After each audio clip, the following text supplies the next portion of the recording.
At the restaurant, my son snapped at me and said, "Dad, this table is for family. You need to wait outside."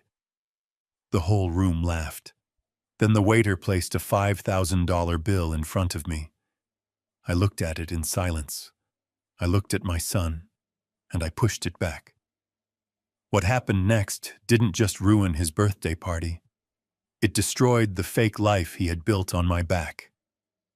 If you have ever been underestimated by the very people you sacrificed everything for, then hit that like button and subscribe to the channel. Let me know in the comments which city you are watching from. It comforts me to know that I am not alone in this world. My name is Paul Harrison. I am 70 years old. I was once a chief engineer responsible for building bridges that thousands of people cross every day. But tonight, inside the glowing dining room of Oriole in Chicago, I was just an obstacle. The restaurant hummed with the sound of crystal glasses clinking and expensive laughter. It was a Michelin star establishment, the kind of place where the lighting is dim and the menu has no prices. I was sitting alone at a tiny service table near the kitchen doors. Every time a waiter rushed past, the breeze would flap the lapel of my suit. It was a good suit. Charcoal gray, wool. But it was 10 years old. It was the suit I wore to bury my wife Sarah 3 months ago. At the center of the room sat the reason we were here, my son Ryan. It was his 40th birthday. He looked magnificent in a tailored navy blazer holding court at a long table covered in white linen. Beside him was his wife Megan. She was throwing her head back, laughing at something a business partner said. The chandelier light caught the diamond tennis bracelet on her wrist. It sparkled violently. I stared at that bracelet. I knew exactly how much it cost, because 3 weeks ago they used my credit card to buy it. I sat there quietly, clutching a glass of tap water. I had not been served any food. Ryan had told me earlier that the tasting menu was too complex for my stomach. He said, "Dad, you just stick to the bread. You do not want to get sick in front of my investors." So I ate the bread. I watched them eat Osetra caviar and Wagyu beef. I watched Ryan pour a bottle of 1996 Chateau Margaux for a man I had never met. That bottle cost more than my first car. Suddenly, the laughter at the main table died down. Ryan stood up. He adjusted his silk tie and looked over at me. For a second, I thought he was going to invite me over. I thought maybe he remembered that without me, he would not be sitting in that chair. I thought maybe he remembered that I was his father. He walked toward me. He did not smile. His face was tight with annoyance. When he reached my tiny table, he did not lower his voice. "Dad, look at you," he said. "You are slouching. You are making the guests uncomfortable." I straightened my back. "I am just sitting here, Ryan," I said. "I am waiting for the cake." Ryan rolled his eyes. He sighed loudly enough for the nearby tables to hear. "This is a business dinner, Dad. This table is for family and important partners. You sitting here in that old suit looking like a lost puppy is killing the vibe. We are trying to close a deal here." I felt the heat rise in my cheeks. I looked past him at Megan. She was busy checking her reflection in a spoon, ignoring me completely. "So what do you want me to do, Ryan?" I asked, my voice steady. "I want you to go wait in the bar area," he said, pointing toward the entrance. "Just go sit on one of those stools and wait until we are done. I will have the waiter bring you a soda. Please just do not embarrass me anymore tonight." The conversation at the table nearest to us had stopped. A young couple was watching. The woman covered her mouth to hide a giggle. They thought I was just a senile old man being managed by his successful son. They saw a burden. They did not see the man who paid for Ryan's college. They did not see the man who sold his home to fund Ryan's startup. I looked into my son's eyes. They were cold. There was no love there. Only calculation. "Very well, Ryan," I said. I stood up slowly. My knees popped. I brushed the breadcrumbs off my trousers. "I hope you have a wonderful evening." Good, Ryan said, turning his back on me before I had even finished the sentence. Just stay out of sight. I walked through the dining room. It felt like walking through a tunnel of judgment. I could feel eyes on my back. I could hear the whispers. Poor old guy. He looks confused. I kept my head high. I did not look at the floor. I walked straight to the bar area, which was separated from the dining room by a glass partition. The bartender was a young man with kind eyes. He looked at me with pity. "Can I get you anything, sir?" he asked. "Maybe a menu." "No, thank you, son," I said. "Just a water. Ice. No lemon." I sat on the high leather stool. From this vantage point, I had a perfect view of the entire restaurant. I was no longer a guest. I was a spectator. I was a sniper in the bell tower. I watched Ryan return to his seat. He made a joke and the table erupted in laughter again. He clapped the business partner on the shoulder. He looked relieved that I was gone. He thought he had solved the problem. He thought he had put the old man in the corner where he belonged. He had no idea. I took a sip of the ice water. It was cold and sharp. It helped clarify my mind. For the last 3 months, I had been living in a fog of grief since Sarah died. I had let them move me to Chicago. I had let them take control of my finances. I had let them treat me like a child because I was too heartbroken to fight. I had trusted them because they were my blood. But blood is not enough. I watched Megan hold up her wineglass for a toast. I saw the way she looked at Ryan with greedy adoration. Not love for him, but love for the lifestyle he provided. A lifestyle funded by the $18 million I had foolishly entrusted to them. They thought I was senile. They thought I was helpless. They thought I was just sitting at the bar staring at nothing. But I was counting. I counted the bottles of wine. 4. I counted the appetizers. 6. I counted the main courses. I did the math in my head. I was an engineer after all. Numbers were my language. I calculated the tax and the tip. I knew exactly what was coming. Ryan waved at the waiter. He made a grand gesture, signing the air for the check. He was drunk on power, drunk on expensive wine, drunk on the illusion that he was the king of the world. I reached into the inner pocket of my old gray suit. My fingers brushed against the cold metal of my Mont Blanc fountain pen. It was a gift from Sarah for my retirement. She had engraved my initials on it. It was the only thing of value I had left that they had not taken. I watched the waiter walk toward the main table with the black leather folder. The bill. Ryan laughed at something the investor said. He did not even look up. He just waved his hand dismissively and pointed a finger. He pointed directly at me. I saw his lips move. I could not hear the words through the glass, but I knew exactly what he said. "Give it to my dad. He handles the bills." The waiter looked confused. He looked at Ryan, then he looked at me, sitting alone in the shadows of the bar. He hesitated. Ryan shooed him away aggressively. "Go on," Ryan mouthed. "Take it to him." I sat up straighter on the stool. I uncapped my pen. The gold nib caught the dim light. "Bring it here," I whispered to myself. I was not angry anymore. The anger had burned out hours ago, leaving something much harder and much colder in its place. I was ready. The waiter walked toward me. He looked apologetic. He looked like he expected me to crumble. He expected the old man to panic over the price. He expected me to be the victim. But tonight was not about being a victim.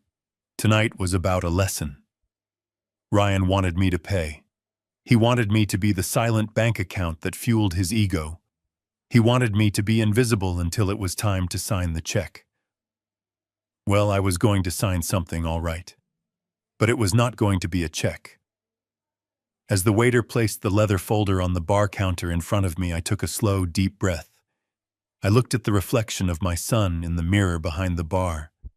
He was toasting again, oblivious to the cliff he was about to drive off. "Happy birthday, Ryan," I thought.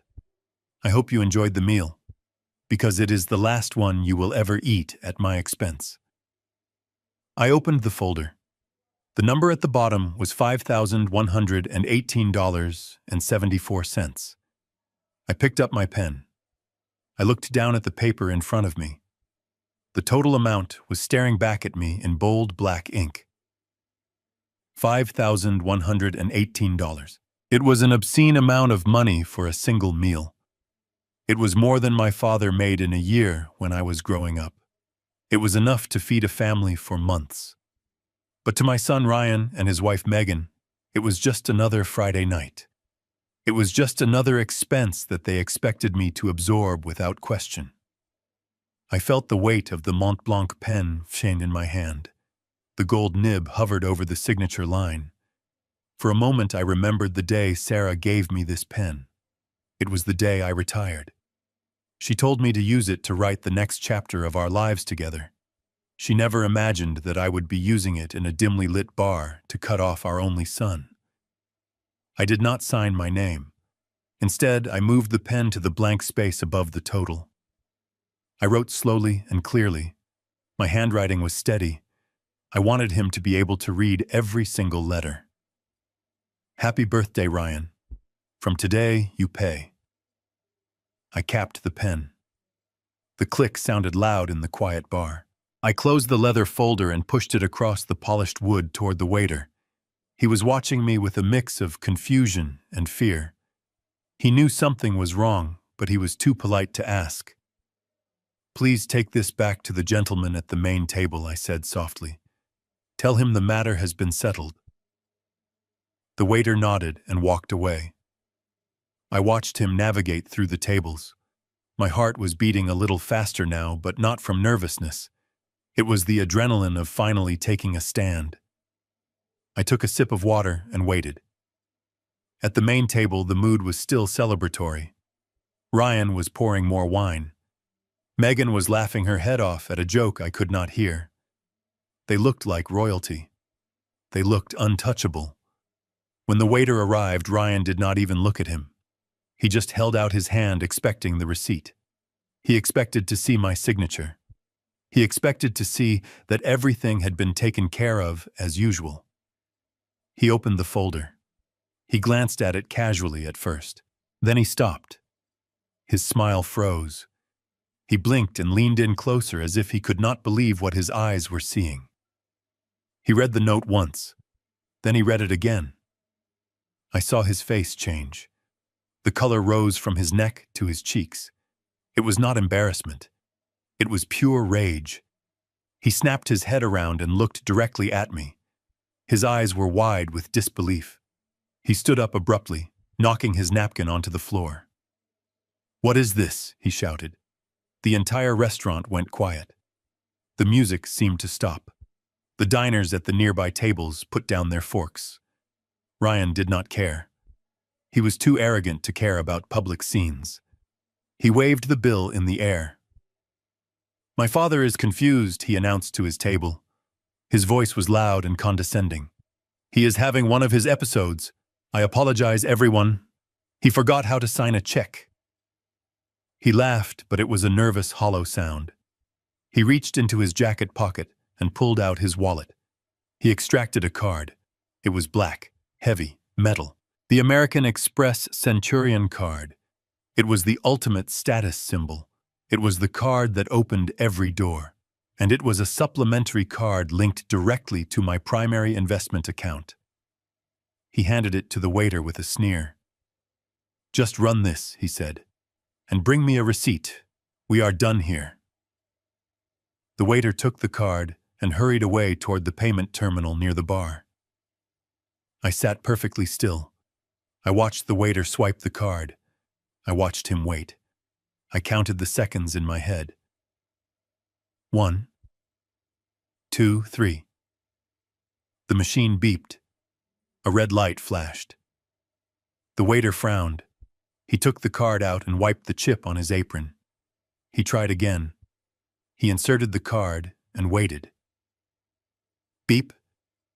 I took another sip of water. The water tasted sweet. The waiter looked panic-stricken. He walked back to the main table. He leaned down and whispered something to Ryan. Ryan looked as if he had been slapped. Declined, he said loudly. That is impossible. Do you know who I am? Do you know how much money is on that card? Run it again. I already did, sir, the waiter said, his voice trembling. It says refer to issuer. The account has been frozen. Ryan laughed again, but this time there was sweat on his forehead. This is ridiculous. The bank probably flagged it because of the large amount. Stupid security algorithms. Here. He pulled out another card. A Visa Infinite, also linked to my account. Try this one, he said, and be quick about it. The waiter took the card. He walked back to the machine. The room was so quiet that I could hear the hum of the refrigerator. Everyone was watching now. The investors at Ryan's table were exchanging uncomfortable glances. They were starting to realize that the successful businessman they were dining with might not be who he claimed to be. The waiter returned. He did not have to speak. His face said it all. Declined. Ryan stood up. He was shaking. He looked at Megan. Give me your card, he snapped. Megan looked terrified. She dug into her designer clutch and pulled out her platinum card. The one she used for her spa days and her shopping sprees. The one I paid for. The waiter took it. He did not even walk away this time. He used the handheld terminal at the table. He inserted the card. We all waited. The silence stretched out. It was heavy and suffocating. Beep. Transaction declined. Megan gasped. She looked at her phone. She opened her banking app. I saw her tapping furiously. Then she looked up at Ryan, her face pale. Ryan, she whispered. The accounts. They are gone. It says 0. It says access denied. The business partners began to stand up. One of them cleared his throat. Ryan, looks like you have some family matters to sort out, the man said. We are going to head out. We can discuss the partnership another time. No, wait, please, Ryan stammered. It is just a technical glitch. My father, he messed something up. But they were already leaving. They were walking away from the table, leaving the half-eaten food and the open bottles of wine. They were walking away from the deal Ryan had spent months cultivating. Ryan stood alone in the wreckage of his party. The waiter was still standing there holding the bill. Sir, how would you like to settle this? The waiter asked. Ryan did not answer. He turned slowly toward the bar. He turned toward me. The look on his face was no longer just angry. It was dangerous. He looked like a cornered animal. He realized that I had done this. He realized that the old man in the corner had just pulled the rug out from under his entire life. He started walking toward me. He was moving fast. His hands were clenched into fists. His face was twisted into a mask of hatred. Dad, he screamed. What did you do? He was coming for me. He was going to yell. He might even try to hit me. But as he rushed across the room, I did not feel fear. I felt a strange sense of detachment. I watched him come closer, and suddenly the restaurant faded away. The angry man in the navy suit faded away. In my mind, I traveled back to before the anger, back to before the betrayal, back to the moment when I made the mistake of trusting him with everything I had. I closed my eyes and let the memory take me. It started 3 months ago in a hospital room that smelled of antiseptic and dying flowers. It started with the worst day of my life. 3 months ago, the world stopped turning. It did not end with an explosion or a grand catastrophe. It ended with the quiet, steady beep of a heart monitor flatlining in a private room at Massachusetts General Hospital. Sarah was gone. My wife of 45 years. My anchor. My best friend. The silence that followed that machine was the loudest sound I had ever heard. I held her hand for a long time, waiting for it to squeeze back, but it just grew colder. In that moment, I felt something inside me break. It was not a bone or a muscle. It was my will to fight. I was 70 years old, and for the first time in my life, I was completely and utterly alone. I was sitting in the hallway staring at the linoleum floor when I heard the click of expensive dress shoes. It was Ryan. He and Megan had flown in from Chicago. They rushed toward me with open arms. Ryan hugged me tight. He smelled of sandalwood cologne and airport coffee. Megan was dabbing her eyes with a tissue. "Oh, Dad," she sobbed. "We are so sorry. We got here as fast as we could." I let them hold me. I was a drowning man, and they felt like a life raft. I did not notice that Ryan checked his watch over my shoulder. I did not notice that Megan's tears stopped the moment a nurse walked by. I only saw my son and his wife offering me the comfort I was desperate for. I thought they were there to grieve with me. I did not know they were vultures circling a fresh carcass, waiting for the right moment to pick the bones clean. The days after the funeral were a blur of gray skies and black suits. We went back to the house in Boston. The house Sarah and I had bought 30 years ago. It was a beautiful colonial place with a wraparound porch and a garden where Sarah used to grow hydrangeas. But without her, it did not feel like a home anymore. It felt like a museum of memories. Every corner held a ghost. The kitchen where she made Sunday pancakes. The living room where we watched movies on rainy nights. The silence in the house was suffocating. I would sit in my armchair in the dark, just listening to the grandfather clock tick. This was when the campaign began. It was subtle at first. Ryan would sit across from me at the dinner table, pushing food around his plate. "Dad," he would say softly, "you cannot stay here alone. Look at this place. It is too big for one person. It is full of stairs. What if you fall? What if something happens and no one is here to help you?" Megan would chime in, pouring me another cup of tea. She was always pouring tea, always smiling, that sad, sympathetic smile. "We worry about you so much, Paul," she would say. "We cannot sleep at night thinking of you all alone in this big, empty house. It is not healthy. You need family. You need to be taken care of." They chipped away at my resistance day by day. They used my grief as a weapon. They told me that Sarah would want me to be happy. They told me that moving on was what she would have wanted. They planted the seed that I was frail, that I was old, that I was incapable of managing my own life. Then came the solution. The beautiful, perfect solution. "Come to Chicago," Ryan said one evening. "We have the penthouse in Lincoln Park. It is huge. There is plenty of space. You can have your own wing. We will cook for you. We will take you to your appointments. You can watch your grandchildren grow up if we have them. You will never be lonely again."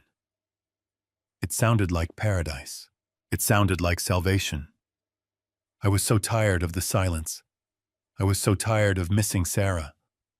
I wanted to believe them. I wanted to be a father again. I wanted to be needed. So I agreed.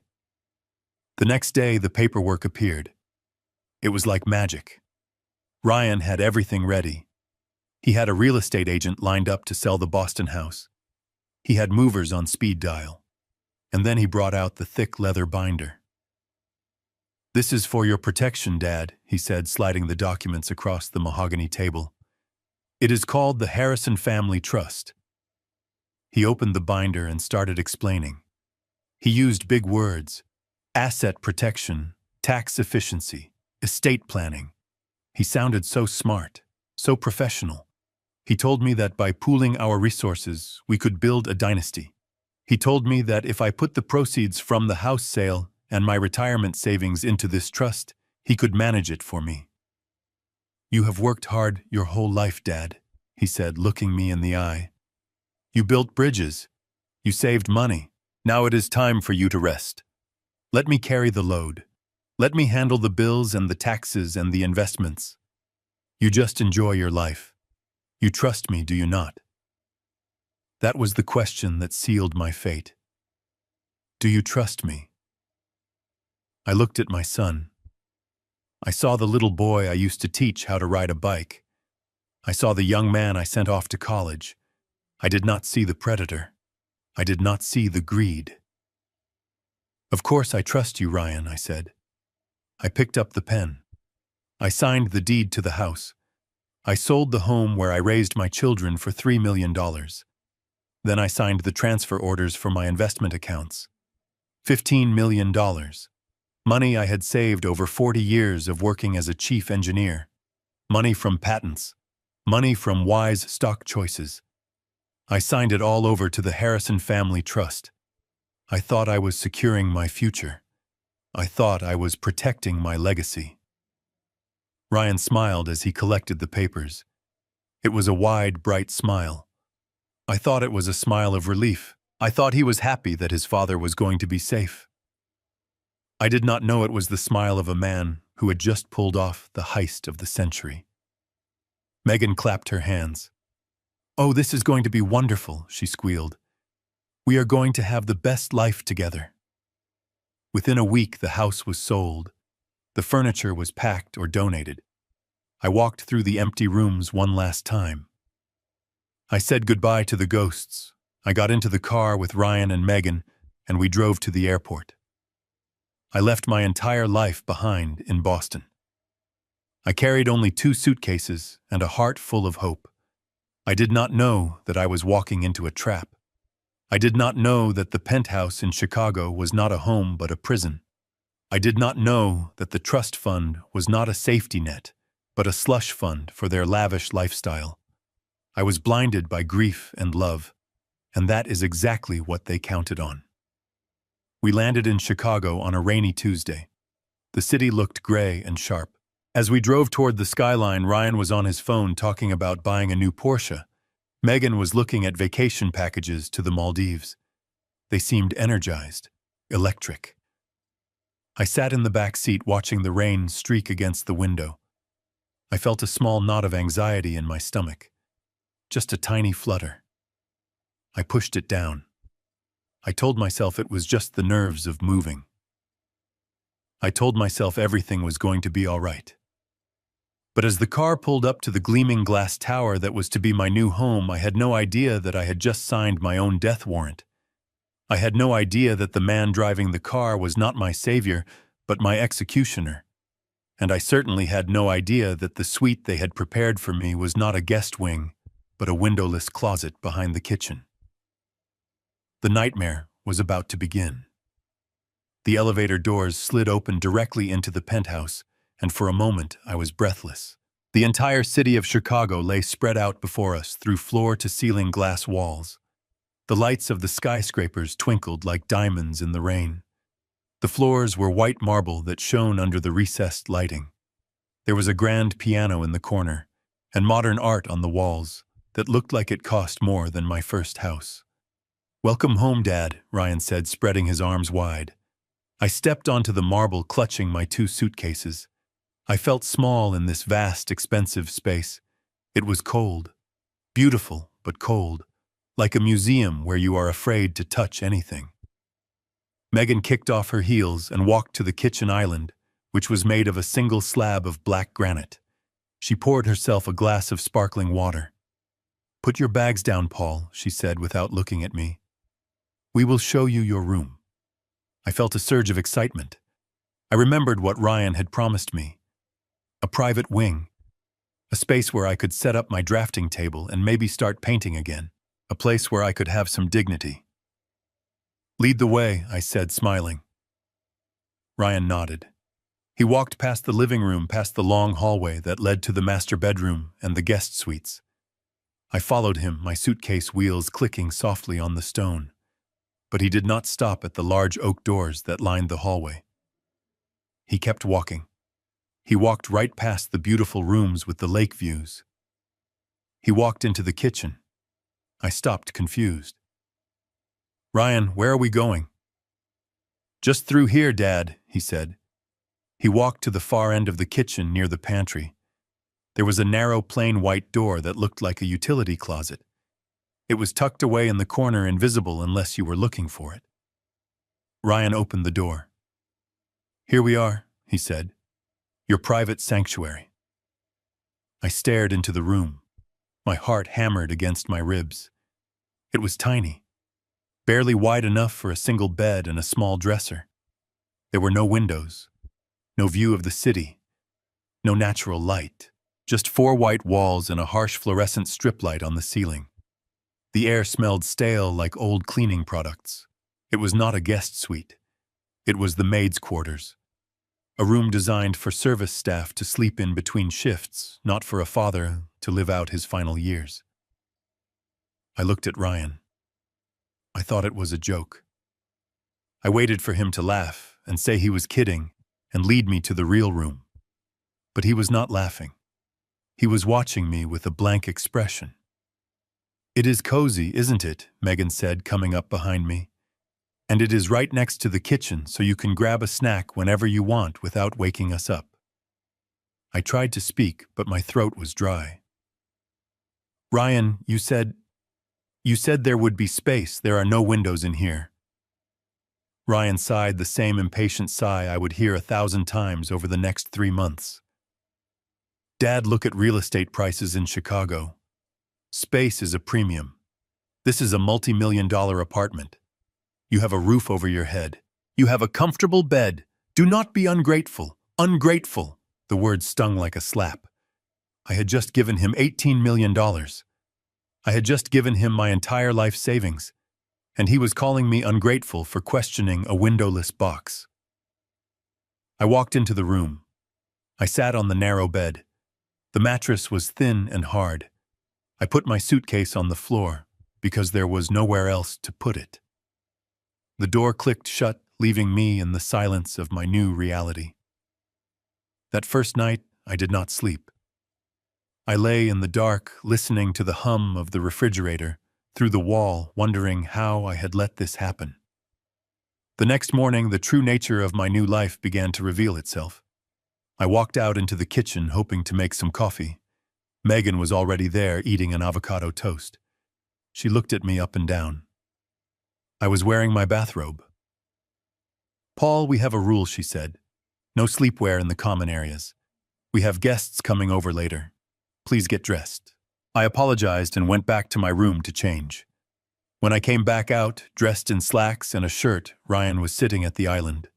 He had his hand out. Dad, we need to talk about logistics, he said. Logistics, I asked. Yes. Now that you are living here, we need to make sure your assets are safe. You know how forgetful you have been getting lately. I frowned. I am not forgetful, Ryan. I am grieving. There is a difference. Ryan shook his head with a pitying smile. See, that is exactly what I mean. You are confused. You left your reading glasses at the restaurant last week. You forgot to cancel the newspaper subscription in Boston. It starts with small things, Dad. We just want to protect you. He kept his hand extended. Give me your wallet and your phone. I stepped back. Why? Because you are going to lose them, Ryan said, his voice hardening. Or worse, someone is going to scam you. There are people out there who prey on the elderly dad. They will call you and trick you into giving them your credit card numbers. As the trustee of the estate, it is my legal duty to secure your finances. I looked at Megan. She was nodding in agreement. It is for your own good, Paul. You do not need money anyway. We pay for everything. Food, rent, utilities. What do you need a wallet for? I felt a cold dread settling in my stomach. It was a trap, I knew it then. But I was trapped in their house in a city where I knew no one. If I refused, what would happen? Would they kick me out? Reluctantly, I reached into my pocket. I pulled out my leather wallet. The wallet Sarah gave me on our 20th anniversary. I pulled out my iPhone. Ryan took them. He did not say thank you. He just slid them into his briefcase. "Don't worry, Dad," he said. "If you need to make a call, just ask us. If you need money, just ask." We are a family. But we were not a family. I was a prisoner. The transition from father to servant happened so slowly, I almost didn't notice it until it was too late. It started with small requests. "Dad, while you are in the kitchen, can you rinse those dishes? Dad, the cleaning lady is sick today. Can you just run the vacuum over the living room rug? Dad, can you take the trash down the chute?" Within 2 weeks, the requests became orders. I was on my knees scrubbing a stain out of the white marble floor one Tuesday afternoon when it hit me. Megan was sitting on the sofa watching a reality show on TV. She lifted her feet so I could scrub underneath them without even looking at me. "You missed a spot there, Paul," she said, pointing with her manicured toe. I looked at my hands. They were wrinkled and wet with soapy water. These were the hands that had designed suspension bridges. These were the hands that had held my wife as she took her last breath. And now they were scrubbing the floor for a woman who had never worked a day in her life. I stood up. My knees ached. "Megan," I said quietly, "I am tired. I am going to rest." She paused the TV. She looked at me with genuine annoyance. "Rest," she scoffed. "From what exactly? You do not have a job, Paul. You do not pay rent. We let you live here for free. The least you can do is help out around the house. It is called contributing." I wanted to scream. I wanted to yell that I had contributed $3 million from the house sale. I wanted to yell that every piece of furniture she was sitting on was bought with my money. But I bit my tongue. I knew that without my phone, without my wallet, and without access to my accounts, I was powerless. If I made a scene, they could throw me out on the street. So I went back to my room. My windowless box, I sat on the bed and stared at the wall. That night, Ryan came home late. He was in a good mood. He had bought a new watch, a Patek Philippe. I saw the box on the counter. "Hey, Dad," he called out. "Make yourself useful and pour me a drink." Well, I walked out and poured him a scotch. He took it without looking at me. He continued talking to Megan about their upcoming trip to Dubai. "We are going to fly first class," he said. "The Emirates suite. It is going to be insane." "And what about Paul?" Megan asked, lowering her voice, but not enough. Ryan waved his hand. "Oh, don't worry. I have a plan for him. We will figure it out before we leave." A plan. The word sent a shiver down my spine. I went back to my room and lay in the dark. My gut was screaming at me. This was not just about money anymore. This was about survival. They had taken my home. They had taken my dignity. They had taken my freedom.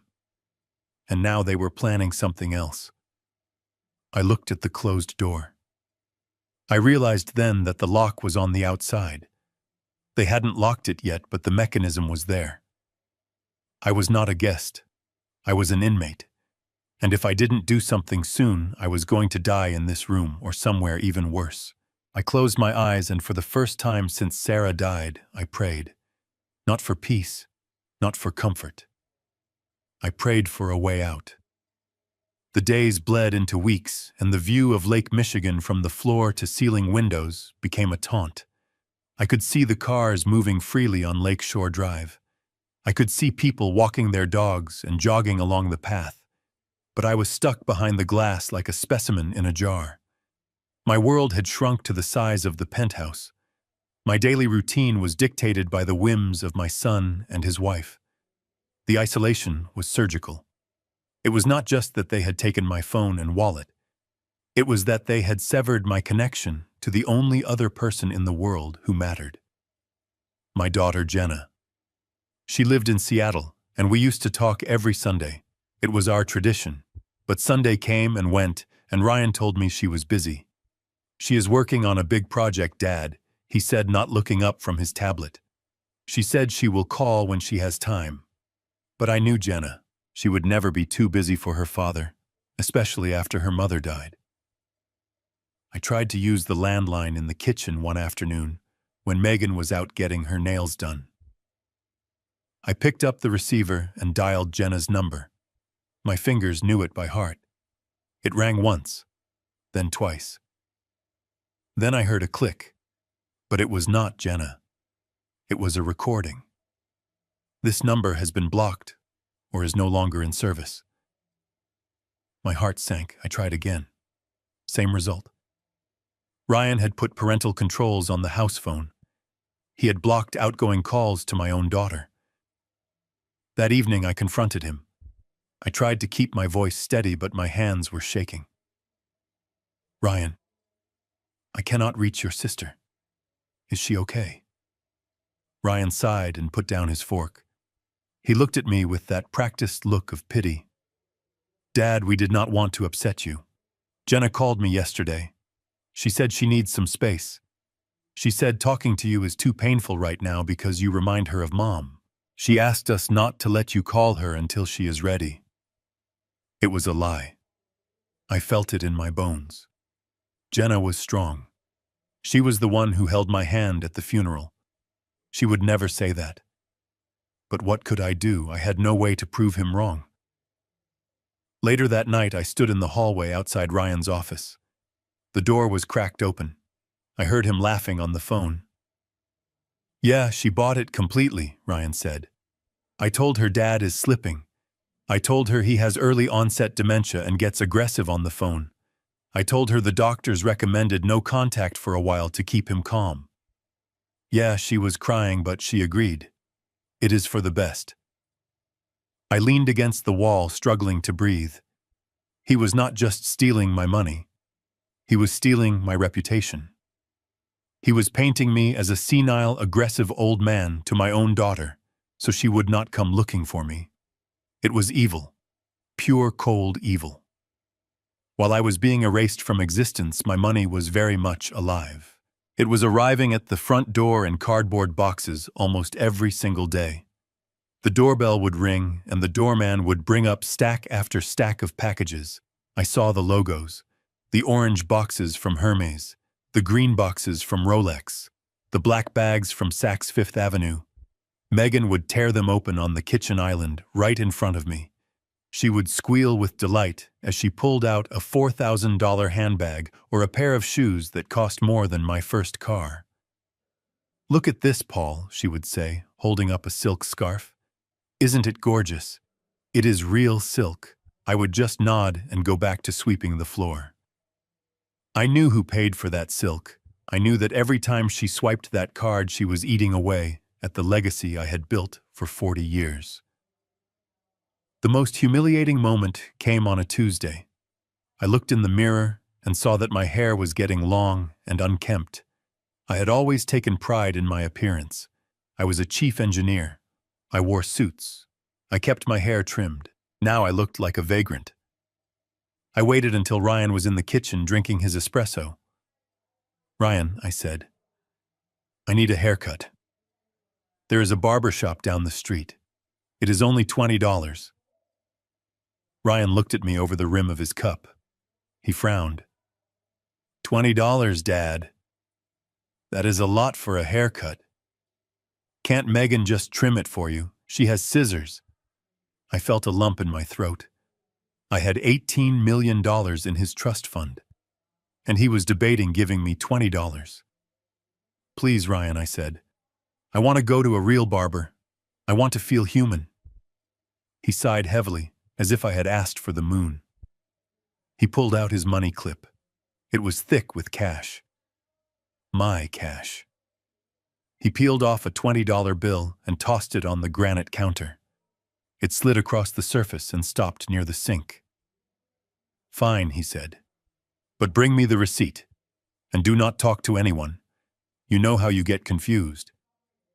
I took the money. I did not say thank you. I walked to the barber shop, and for 30 minutes I sat in a chair and let another man take care of me. It was the only time in months I felt like a person. When I walked back into the penthouse, something had changed inside me. The sadness was gone. The grief for my wife was still there, but the grief for my relationship with my son had evaporated. It was replaced by a cold, hard rage. It was the kind of rage that does not scream. It is the kind of rage that plans. I realized that if they thought I was a confused old man, I would give them exactly what they wanted. I would play the role of a lifetime. I started small. I would intentionally forget where the bathroom was. I would call Megan by my wife's name. "Sarah, is that you?" I would ask, blinking my eyes. Megan would roll her eyes and whisper to Ryan, "He is getting worse. He thinks I am his dead wife. It is creepy." I would spill water on the table and stare at it blankly, as if I did not know how it happened. I would leave the TV on static and sit in front of it for hours, just staring at the gray noise. Ryan watched me. At first he was suspicious.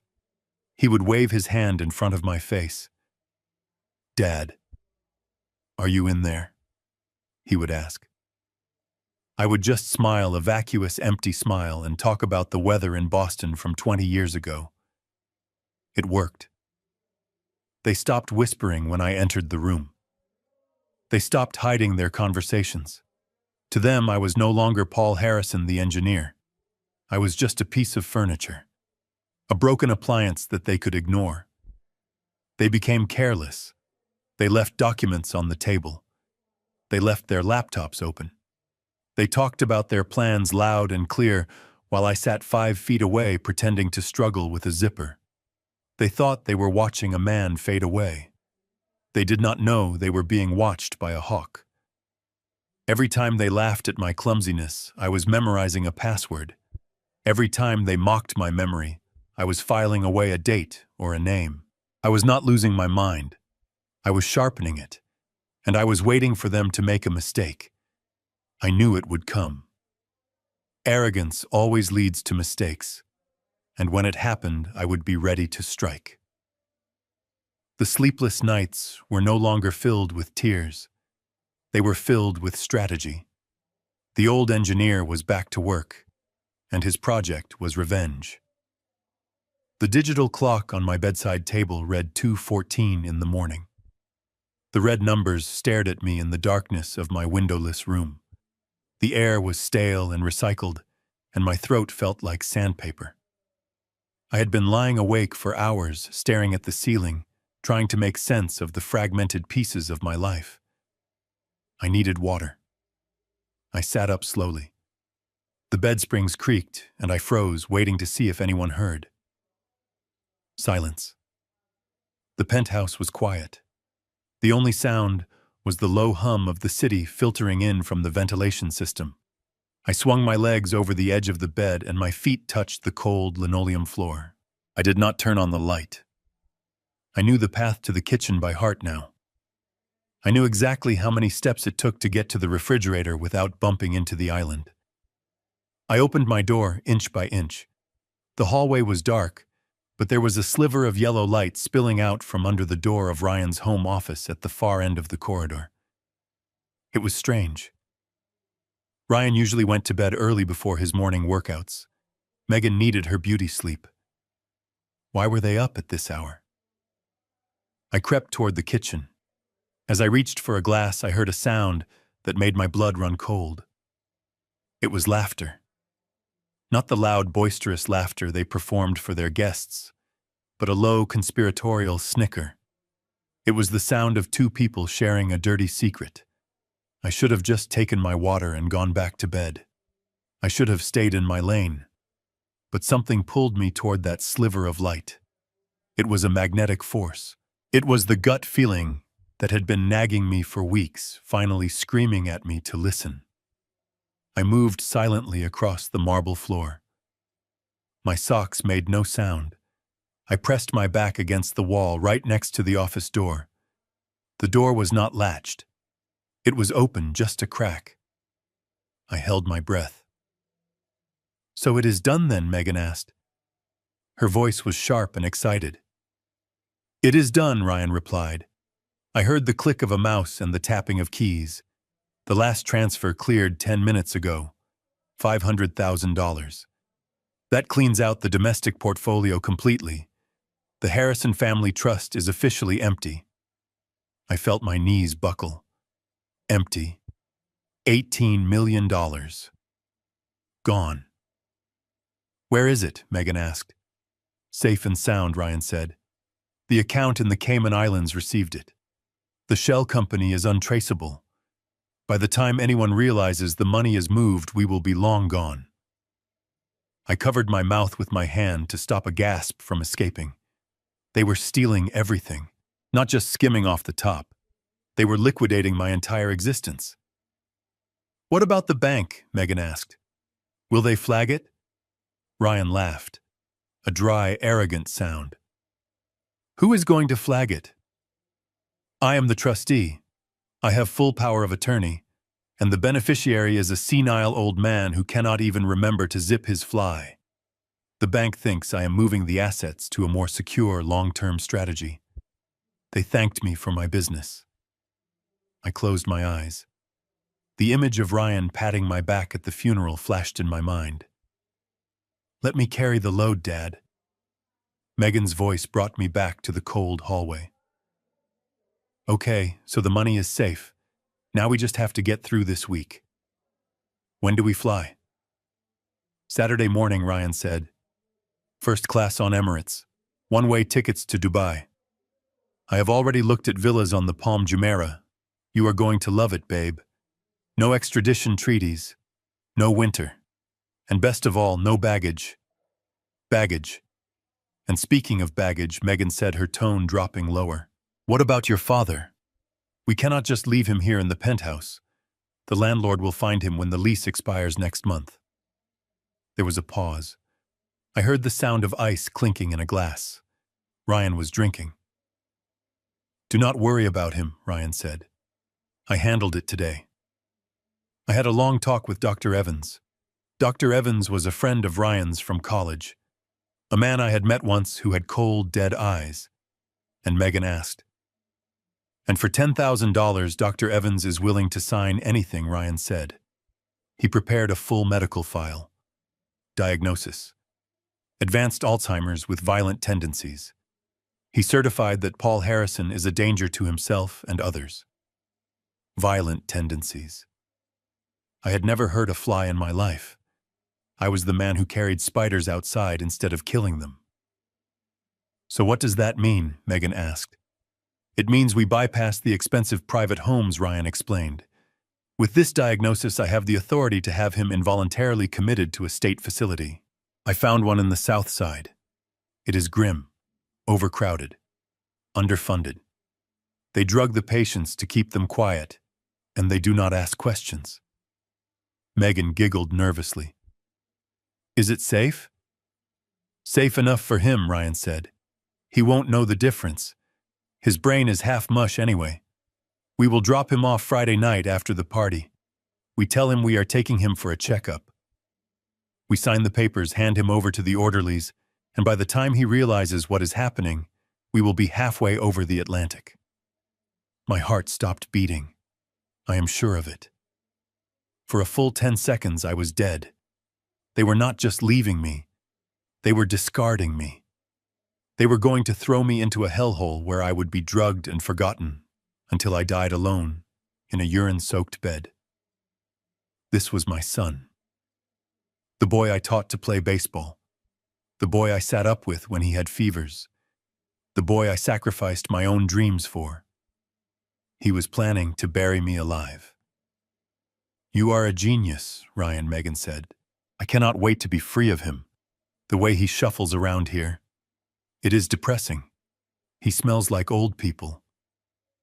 Ryan chuckled. Just 2 more days, babe. Friday is my birthday. We have the big dinner at Oriole. We have to play the part 1 last time. I invited all the investors. We need to look like the perfect, successful family. We treat the old man to a nice dinner, we let him sit there and drool, and then boom. Curtain closes. I had heard enough. I pushed myself away from the wall. Every cell in my body was vibrating. It was not fear anymore. Fear is for people who have something to lose. I had nothing left to lose. They had taken my money. They had taken my home. They had taken my freedom. And now they wanted to take my life. I walked back to my room. I did not tiptoe this time. I walked with purpose. If they heard me, I did not care. But they were too busy celebrating their victory to notice the ghost in the hallway. I entered my tiny windowless room and closed the door. I did not turn on the light. I sat on the edge of the bed and looked at my hands.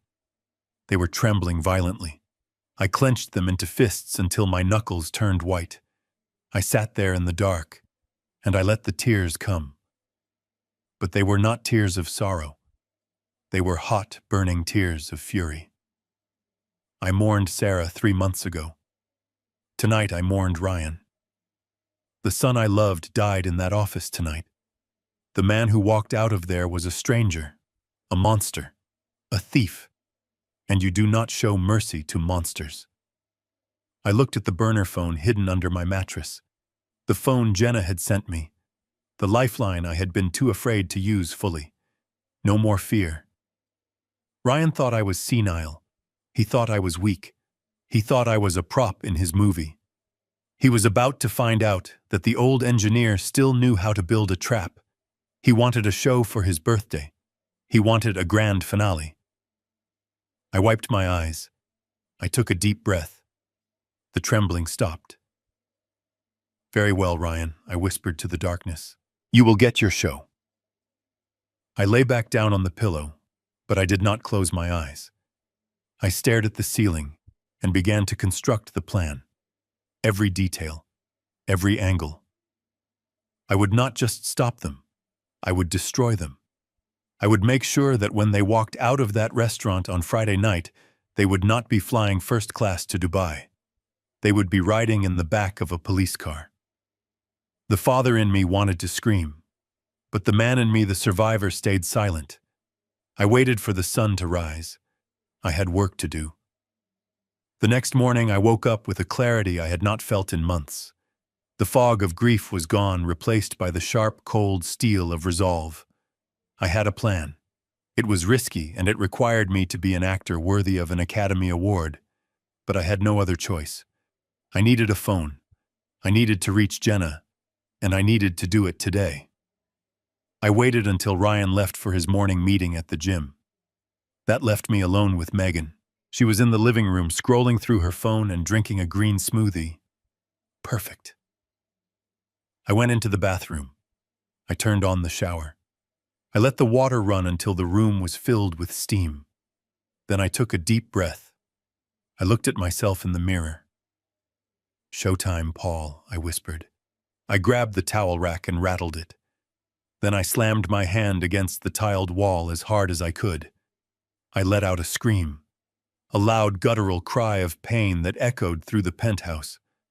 Help me, help." I threw myself onto the floor. I curled into a ball, clutching my right hip. I heard Megan's footsteps running down the hallway. "Paul, what is it?" she shouted, banging on the door. I fell.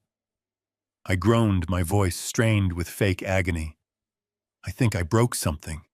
My hip. Oh God, it hurts." Megan opened the door. The steam billowed out. She saw me lying on the wet tiles, my face twisted in pain. For a second, I saw genuine panic in her eyes. Not because she cared about me, but because she was terrified of the liability. If I died or got seriously injured under her watch, it could complicate their travel plans. "Oh my God," she said, covering her mouth. Okay, stay there. Do not move. I am calling an ambulance." "No," I gasped. "No ambulance. Too expensive. Just take me to the urgent care down the street. Please, Megan, just help me up." She hesitated. She looked at her manicure, then at me. Finally, she sighed. "Fine. But if you bleed on my car seats, Ryan will kill you." She helped me up. I leaned heavily on her, putting all my weight on my injured side. I whimpered with every step. I was selling it perfectly. We drove to the urgent care center in silence. Megan was texting furiously, probably updating Ryan. When we got there, she dumped me in a wheelchair and pushed me to the front desk.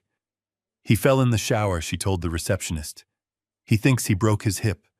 I need to go move the car. I will be right back. This was my moment. Megan walked out the automatic doors. I was alone in the waiting area. I looked around. There was a nurse standing near the triage station. She looked kind. She had tired eyes and a name tag that read Brenda. I wheeled myself over to her. I made my hands shake. I made my lip tremble. "Excuse me, ma'am," I whispered. She looked down at me. "Yes, sweetie, what do you need? Are you in pain?" I nodded, tears welling up in my eyes. "Yes, but that is not it. I need a favor. A huge favor." She leaned in closer. "What is it?" "My son. He took my phone," I said, my voice cracking. "He says I am too old to have one. But today is my granddaughter's birthday. I just want to hear her voice. Please.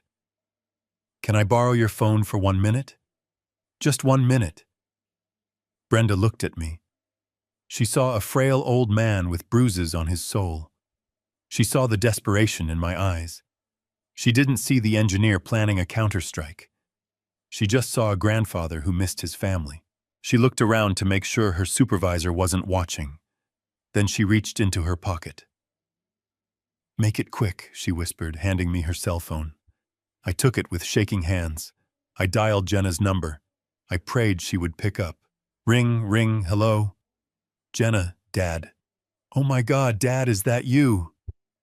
Why are you calling from a strange number? Ryan told me." "Listen to me, Jenna." I cut her off. My voice was low and urgent. "Do not speak. Just listen.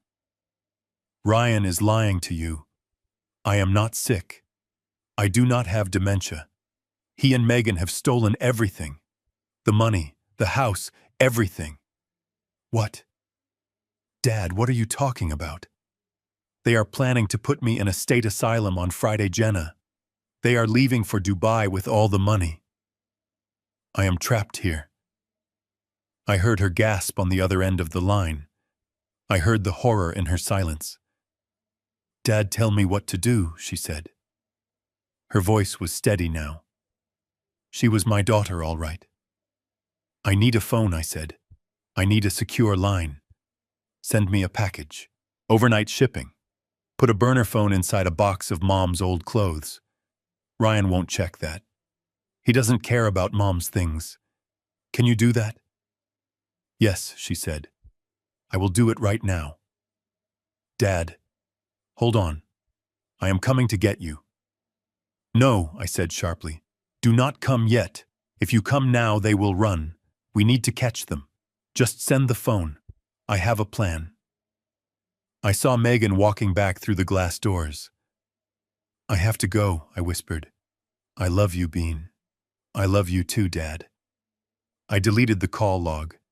I handed the phone back to Brenda just as Megan walked up. "Thank you," I said to the nurse loudly. "For the water. You are welcome, sweetie," she said, winking at me. The doctor examined me. No broken bones, just a bad bruise. Megan was annoyed that she had wasted her morning, but I didn't care. As we drove back to the penthouse, I looked out the window and smiled. The cavalry was coming. 2 days later, a package arrived. Megan brought it in, wrinkling her nose. "Oh, this box smells like mothballs," she said. "It is from Jenna. She says it is some of your wife's old sweaters. Do you want this junk?" "Yes," I said, keeping my face blank. It would be nice to have something of hers. She tossed the box on the floor near my room. "Just keep it out of sight," she said.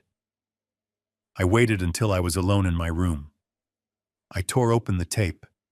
Inside, beneath the layers of familiar wool cardigans that still smelled like Sarah's lavender perfume, I found it. A small black burner phone, fully charged. I turned it on. There was one contact saved. Jenna, and a text message. "We are with you, Dad. Tell us when to strike." I held the phone to my chest. I felt a surge of power. For the first time in 3 months, I was not a prisoner. I was a commander. And the war was just beginning. I hid under the blanket with the burner phone pressed tight against my ear. It was 2 in the morning, and the only light came from the glow of the tiny screen. I was talking to Mrs. Nolan. She was a lawyer based in Seattle, a woman my daughter trusted with her life. Her voice was raspy and direct, the kind of voice that did not suffer fools. "I believe you, Paul," she said. "Jenna has told me everything. But in the eyes of the law, belief is not enough. We need evidence. Hard physical evidence. If we go to the police now, with just a story, Ryan will claim you are confused. He has the power of attorney. He has the medical records. He controls the narrative." I gripped the phone tighter. "So what do I do? You said there is a safe in his office," she said. "You said he keeps the files there. I need you to get inside. I need pictures of the forged documents. I need proof of the offshore accounts. And most importantly, I need that fake medical evaluation. Without that, we cannot stop the involuntary commitment order." "I understand," I whispered. "Be careful, Paul," she added. "If he catches you, it is over." I hung up and hid the phone back inside the hollowed-out space in the mattress. I lay there in the dark, plotting. I knew I only had one chance, one window of opportunity before the birthday dinner on Friday. That opportunity came the very next evening. It was Thursday. Ryan and Megan were attending a charity gala at the Art Institute. It was a black tie event. I watched from the kitchen as they got ready. Ryan looked dashing in a tuxedo, adjusting his cufflinks in the mirror. Megan wore a red silk gown that hugged her figure, and she was draping a diamond necklace around her neck. My diamonds. Ryan walked into the kitchen to grab a bottle of water. He looked at me sitting at the small table eating a bowl of oatmeal. "We will be late tonight, Dad," he said, checking his watch. "Do not wait up, and for God's sake, do not touch the thermostat." I looked up at him with my best vacant expression. "Have fun at school," I said, my voice trembling slightly. He rolled his eyes. "I am going to a gala, Dad. Jesus, he is losing it fast." He turned to Megan. "Let's go." I waited. I heard the front door close. I heard the heavy click of the deadlock. I waited another 10 minutes just to be sure they hadn't forgotten anything. I went to the window and watched their black limousine pull away from the curb and disappear into the Chicago traffic. The moment they were gone, the old man vanished. I stood up straight. I walked to the utility drawer in the kitchen. I rummaged through the junk until I found what I was looking for: a small precision screwdriver from an eyeglass repair kit and a stiff paperclip.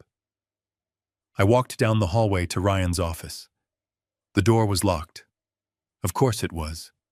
He was arrogant, but he was not stupid. I knelt down in front of the handle. I was a chief engineer for 40 years. I built bridges that spanned rivers. I designed mechanisms that could withstand hurricanes. A standard residential door lock was not a challenge. It was an insult. I straightened the paperclip. I inserted the tension wrench I had improvised from the screwdriver. I closed my eyes and visualized the pins inside the cylinder. 1, 2, 3. I applied a tiny amount of torque. I felt the first pin set, then the second. I worked with the patience of a surgeon. My hands were steady. My mind was clear. Click. The handle turned. I slipped inside and closed the door behind me. The room smelled of leather and expensive scotch. I didn't turn on the big light. I used the flashlight from the burner phone. I swept the beam across the room until it landed on the wall, safe behind the painting of a ship. I moved the painting. The digital keypad glowed a soft blue in the darkness. This was the hard part. There were a million combinations. I could not pick a digital lock. I had to hack the human element. I stared at the numbers. What would a man like Ryan choose? He was narcissistic. I tried his birthday. Nothing. I tried the day he graduated from Harvard. Nothing. I tried Megan's birthday. The light flashed red. I paused. I thought about how his mind worked. He did not love anyone, but he was sentimental about his own victimhood. He always claimed he was the one who suffered when his mother died. He used her death to manipulate me. Slowly, I reached out. I typed in 6 digits. 0, 6, 1, 2, 5, 4. June 12, 1954. Sarah's birthday. The mechanism whirred. The green light flashed. The heavy steel door popped open. I felt a wave of nausea. He used his dead mother's birthday to lock away the money he stole from her husband. It was a level of depravity I could not comprehend. I wanted to scream, but I swallowed the bile and reached inside. It was a treasure trove of betrayal. I pulled out a thick stack of documents. My hands shook as I laid them on the desk. First, I found the power of attorney. I shone the light on the signature page. There it was. Paul Harrison. But the ink was too smooth. The loops were wrong. It was a clumsy forgery, but good enough to fool a bank clerk who didn't look too closely. I took a photo. Next, I found the bank records, statements from a bank in the Cayman Islands. The balance was $12 million. The account holder was a shell company called RH Holdings. I turned the page. There were transfer receipts showing money leaving my accounts and entering his. I took photos of every page capturing the account numbers and the routing codes. Then I found the travel itinerary. 2 tickets on Emirates Airlines. First class, Chicago to Dubai. One way, departing Saturday morning at 10 a.m. The price of the tickets was $20,000. He was flying to paradise using my retirement while leaving me in hell. I photographed it. And then at the bottom of the stack, I found the smoking gun, the medical file. I opened the manila folder. It was stamped with the letterhead of Dr. Evans. I read the assessment. Patient exhibits severe cognitive decline, aggressive behavior, paranoia, unfit to live independently. Recommendation: immediate involuntary commitment to State Facility Number 4 for the safety of the public. I read the date. It was dated 3 days from now. He had predated the diagnosis to match his timeline. It was a fabrication, a lie designed to strip me of my human rights. I took a picture of the diagnosis. I took a picture of the doctor's signature. I took a picture of the admission forms that Ryan had already signed on my behalf. I had everything. I quickly sent the photos to Mrs. Nolan, one by one. The progress bar on the screen seemed to take forever. Send, send, send. Finally, my phone buzzed. A text message from Nolan. Received. This is a slam dunk, Paul. We have them. Get out of there. I put the papers back exactly as I found them. I made sure the corners were aligned. I closed the safe. I hung the painting back on the wall. I checked the carpet to make sure I left no footprints. I stepped out of the office and locked the door behind me using the paperclip to re-engage the pins. I put the tools back in the kitchen drawer. I went back to my room and sat on the bed. My heart was pounding against my ribs like a hammer. I had done it. I had the evidence. But as the adrenaline faded, a profound sadness washed over me. I sat there in the dark thinking about the dates on those papers, the planning, the calculation. My son had spent more time planning my destruction than he had ever spent getting to know me. I looked at the burner phone one last time before hiding it. The trap is set, I whispered. Now all I had to do was wait for the party. Ryan wanted a celebration. He wanted to be the center of attention. I lay down and pulled the thin blanket up to my chin. I closed my eyes and visualized the restaurant. I visualized the moment the waiter would bring the check. Sleep well, Ryan, I thought. Enjoy your gala. Enjoy your champagne, because the bill is coming due. And it is going to cost you everything. While Ryan was sleeping peacefully, dreaming of his new life in Dubai, Mrs. Nolan was waging war on my behalf. Friday morning broke gray and rainy in Chicago, but in Seattle the sun was rising on a day of reckoning. Mrs. Nolan walked into the district court as soon as the doors opened. She carried a briefcase filled with the digital evidence I had risked my freedom to obtain. The pictures of the Cayman accounts, the forged power of attorney, and the piece of paper that sealed their fate, the fraudulent medical application to have me committed. She told me later what happened in those closed chambers. She said the judge was a man in his 60s, a grandfather himself. When he looked at the financial theft, he was angry. But when he saw the medical fabrication, when he saw that a son was planning to lock his sane, grieving father into a state asylum just to clear the path for a vacation, he was furious. He did not just sign the order. He slammed his pen down. He granted an emergency ex parte freezing injunction. It was a nuclear option. It meant that every asset, every bank account, and every credit line linked to the Harrison Family Trust or Ryan Harrison personally would be locked down instantly. But Mrs. Nolan was strategic. She knew that if we froze the accounts at 10 in the morning, Ryan might notice it before the party. He might get a notification on his phone while he was getting his birthday massage. He might cancel the dinner. He might run. We needed to catch him in the open. We needed him to be vulnerable. So she asked the judge for a specific execution time. 5 o'clock in the afternoon, Central Standard Time. That was the time the banks would flip the switch.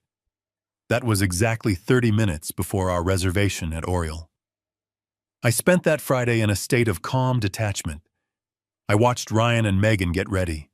They were manic with excitement. Ryan was singing in the shower. Megan was packing the last of their designer suitcases, which they had hidden in the guest closet. They thought they were hours away from freedom. They treated me with a new kind of cruelty that day. It was the cruelty of indifference. They didn't even bother to yell at me. They just looked through me as if I were already a ghost. "Hurry up, Dad," Ryan said, as he adjusted his tie in the hallway. "Do not make us late. This is a big night." I put on my old charcoal suit. I looked at myself in the mirror. I did not see a victim. I saw a man who was about to teach a very painful lesson. I adjusted my collar. "I am ready, Ryan," I said. We drove to the restaurant. The car ride was filled with their chatter about Dubai. They ignored me completely, sitting in the back seat. At exactly 5 o'clock, I felt a vibration in my pocket. It was the burner phone.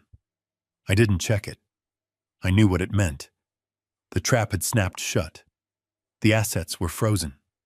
The cards were dead. The money they thought was theirs now belonged to the court. And that brings us back to this moment.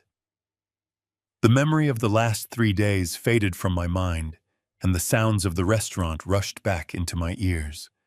The clinking glasses, the low murmur of conversation, and the heavy, suffocating silence at table number 4.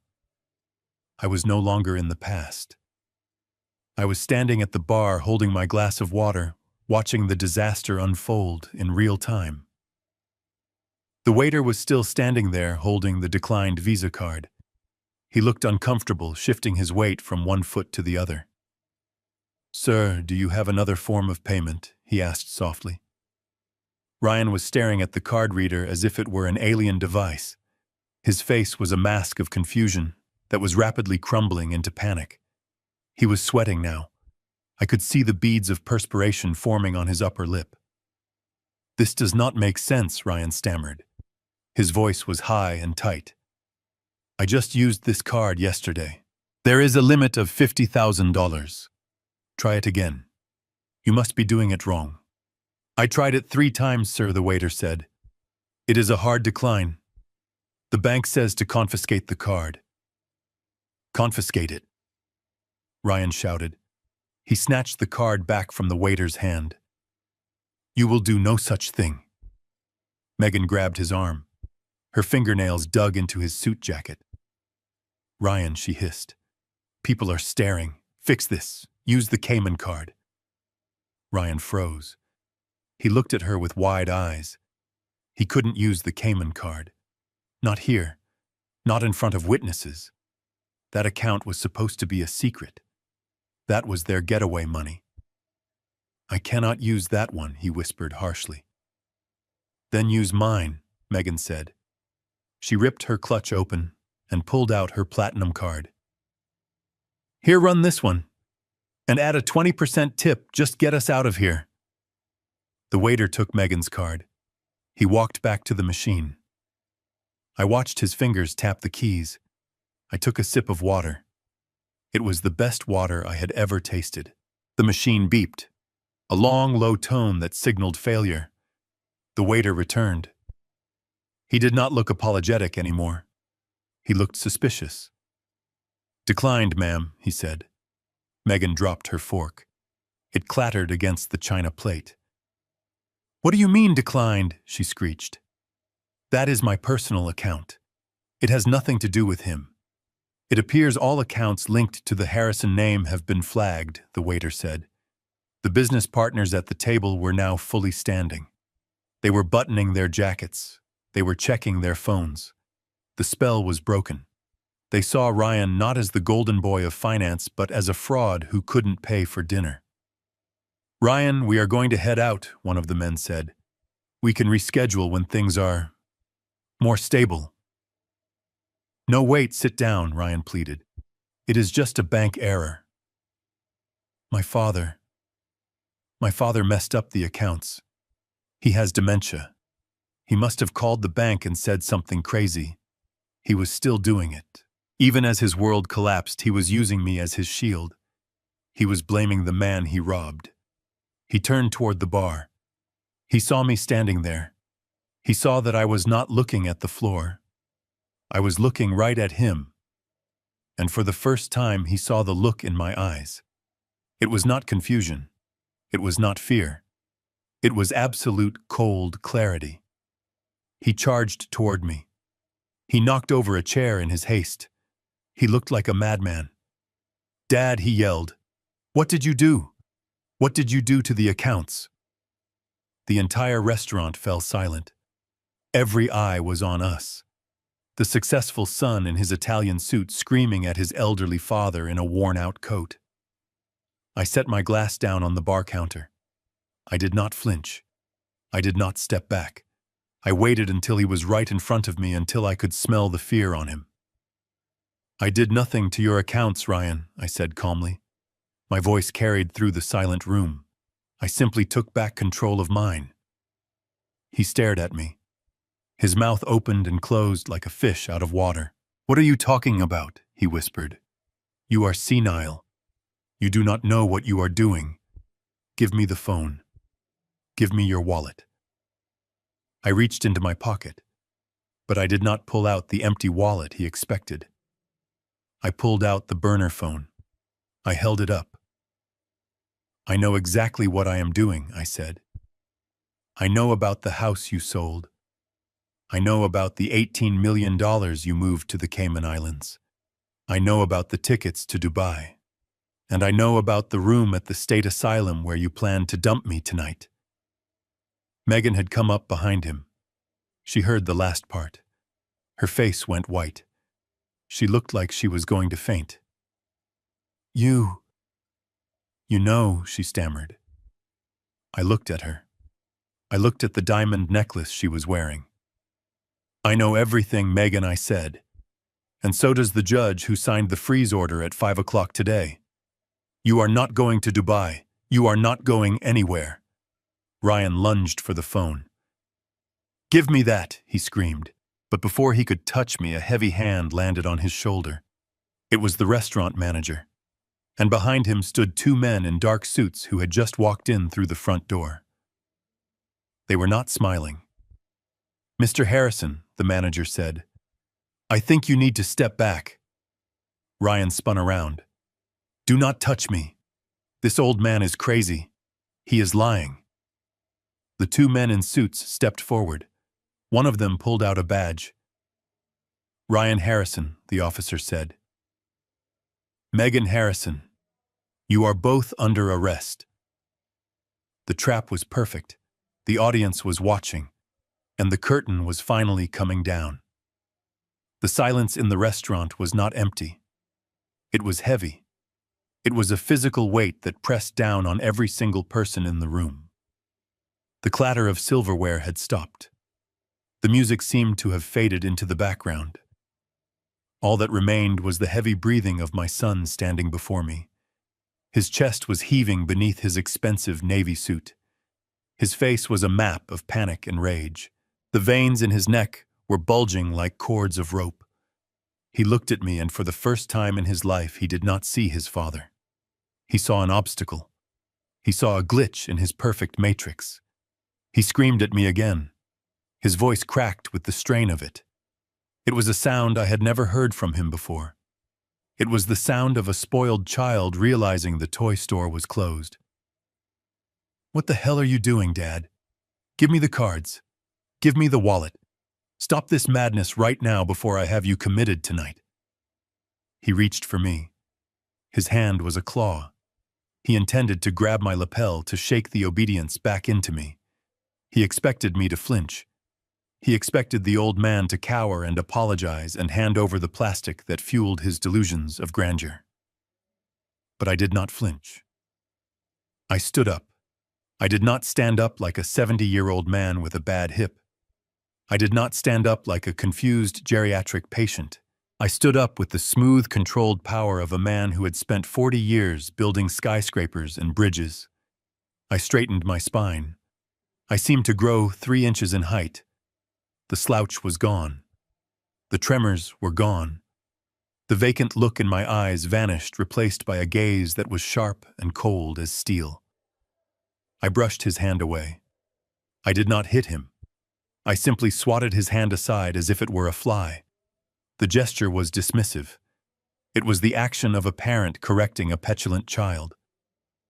Ryan stumbled back. He looked shocked. He had forgotten that before I was his victim, I was his father. He had forgotten that I was the one who taught him how to walk. I looked him dead in the eye. I pitched my voice so that it would carry to every corner of the room. I did not shout.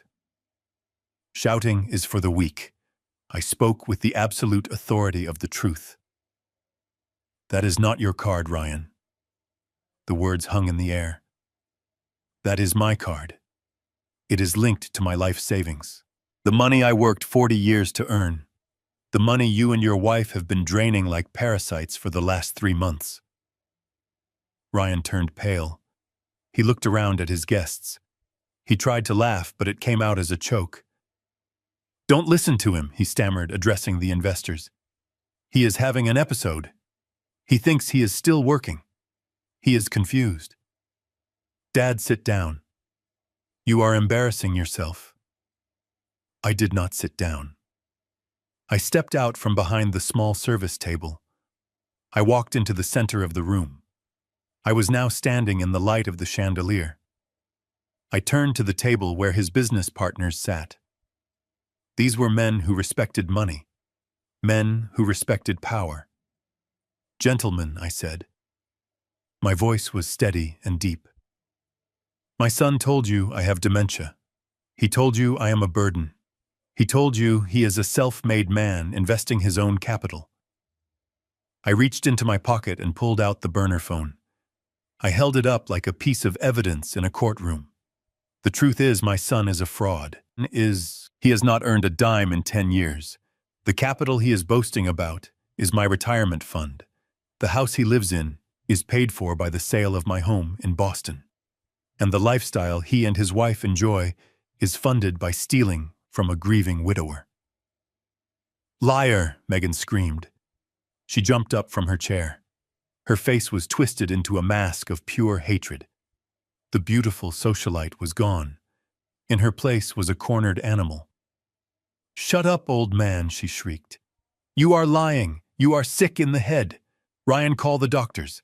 Call Dr. Evans. Get him out of here. I turned my gaze to her. It was a look of such disappointment that she actually flinched. Dr. Evans is not coming, Megan, I said, because I sent his fraudulent medical report to the state medical board this afternoon, and I sent a copy to the district attorney. The color drained from her face so fast she looked like a ghost. She gripped the edge of the table to keep from falling. Ryan looked at her, then back at me. He was shaking his head. No. No. You are bluffing. You do not know how to do that. You do not even know how to use a smartphone.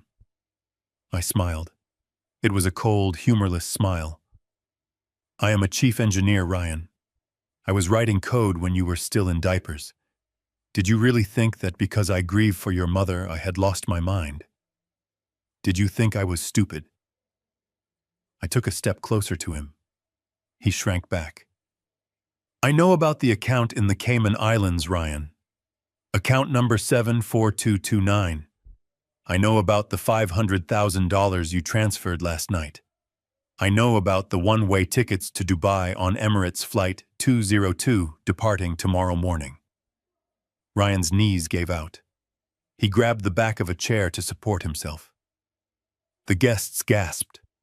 The specific details hit them like bullets.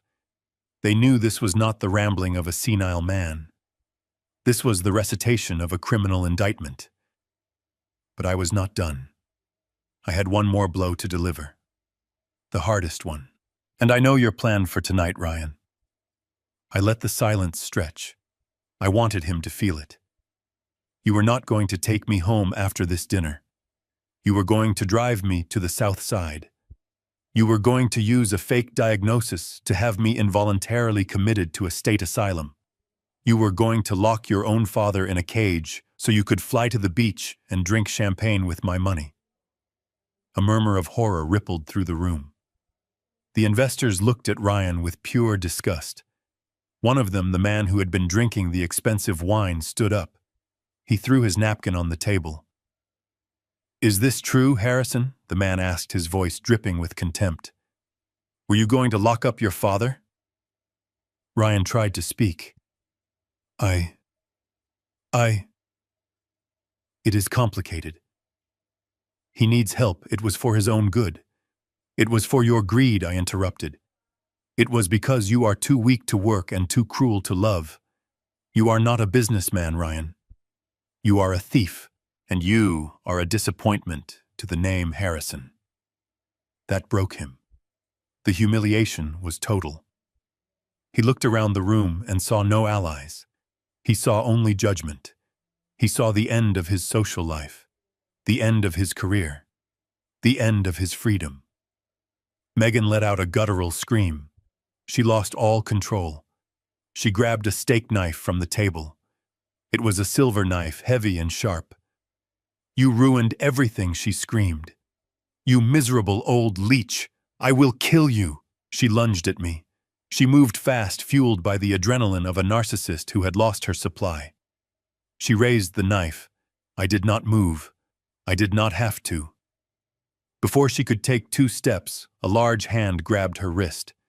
It was the restaurant manager. He had been waiting for this moment. He twisted her arm behind her back with practiced ease. The knife clattered to the floor with a metallic ring that sounded like a bell tolling for a funeral. Let me go, she shrieked, kicking and thrashing. He is the criminal. He stole our lives. That is enough, madam, the manager said, his voice calm and firm. At that moment, the front doors of the restaurant swung open wide. The cold Chicago wind blew in, followed by 2 officers from the Chicago Police Department and 2 agents in federal jackets. They marched into the room with grim determination. Ryan saw them. He slumped into the chair. He put his head in his hands. He knew it was over. He began to weep. Not the tears of a man who is sorry for what he did, but the tears of a man who is sorry he got caught. I watched them approach. I felt a strange lightness in my chest. The heavy burden of the last 3 months, the fear, the acting, the swallowing of my pride, it all evaporated. I looked at the waiter who was still holding the bill. He was staring at me with wide, admiring eyes. I reached into my inner pocket. I pulled out my new debit card. The one Mrs. Nolan had helped me set up just hours ago. The one that was linked to the only account Ryan could not touch. "I will take care of the bill," I said to the waiter. "But sir," the waiter stammered, "after all this, you still want to pay." I looked at Ryan weeping in his chair. I looked at Megan being handcuffed by the officers screaming obscenities. "Yes," I said quietly. "Consider it a severance package. It is the last thing I will ever give them." I handed him the card. Then I turned to the table of investors who were watching me with stunned silence. "I apologize for the disruption, gentlemen," I said, adjusting my cuffs. "It seems the party is over." I walked over to the window and looked out at the city lights. I did not look back as the police read them their rights. I did not look back as they were marched out in handcuffs past the diners they had tried so hard to impress. I just looked at the reflection of an old man in the glass. He looked tired, but he was standing tall, and for the first time in a long time he was free. The officers moved with a heavy professional efficiency that sucked the remaining air out of the room. There were 4 of them in total. 2 uniformed officers from the Chicago Police Department and 2 men in suits who identified themselves as federal agents. They did not shout. They did not cause a scene. They simply took control of the space with a terrifying calmness. The restaurant manager released Megan's arm and stepped back, wiping his hands on his trousers as if he had touched something unclean. One of the officers immediately took her wrist and pulled it behind her back. I heard the sound of the handcuffs ratcheting shut. Click, click, click. It was a sharp mechanical sound that echoed off the high ceilings. It was the sound of consequences arriving at last. Megan let out a sob. It was a high-pitched sound of pure disbelief. She looked at the officer, and then she looked at her husband. "Ryan, do something," she whimpered. "Tell them who we are." But Ryan could not do anything. He was slumped in his chair, his face buried in his hands. The federal agent walked over to him and tapped him on the shoulder. "Ryan Harrison," the agent said, his voice devoid of emotion. "Please stand up. You are under arrest." Ryan looked up. His eyes were red and swollen. He looked around the room, searching for an exit, searching for a friendly face, searching for a way out of the nightmare he had created. But there was no exit. The business partners he had been trying to impress were now standing against the wall, their arms crossed, their faces hard with judgment. They wanted nothing to do with him. Ryan stood up slowly. His legs were shaking so badly, I thought he might fall. He held out his hands almost instinctively. The agent spun him around and cuffed him. The metal cuffs bit into his wrists, crushing the cuffs of his expensive tailored shirt. The Patek Philippe watch he had bought with my money gleamed just inches away from the steel restraints. It was a poetic image, the symbol of his stolen wealth locked against the symbol of his punishment. "You have the right to remain silent." The agent began reciting the Miranda rights. "Anything you say can and will be used against you in a court of law." Ryan was not listening to his rights. He was staring at me. He was staring at his father. The agent continued listing the charges. They were heavy charges, ugly charges. "You are being charged with wire fraud, bank fraud, identity theft, forgery of legal documents, and conspiracy to commit elder abuse." The last charge caused a ripple of murmurs through the restaurant. Elder abuse. It was a dirty crime. It was a coward's crime. The investors looked at Ryan with open disgust. To steal money is one thing, but to plot against your own vulnerable father is unforgivable. Ryan seemed to shrink under the weight of the words. He realized the gravity of his situation. He realized that this was not a misunderstanding that could be fixed with a smooth apology or a bribe. He was looking at 20 years in a federal prison. He was looking at the end of his life. Panic overtook him. The arrogance that had defined him for 40 years shattered like glass. He lunged toward me, straining against the agent's grip. "Dad," he screamed. Dad, please. Tell them to stop. I stood perfectly still. I watched him struggle.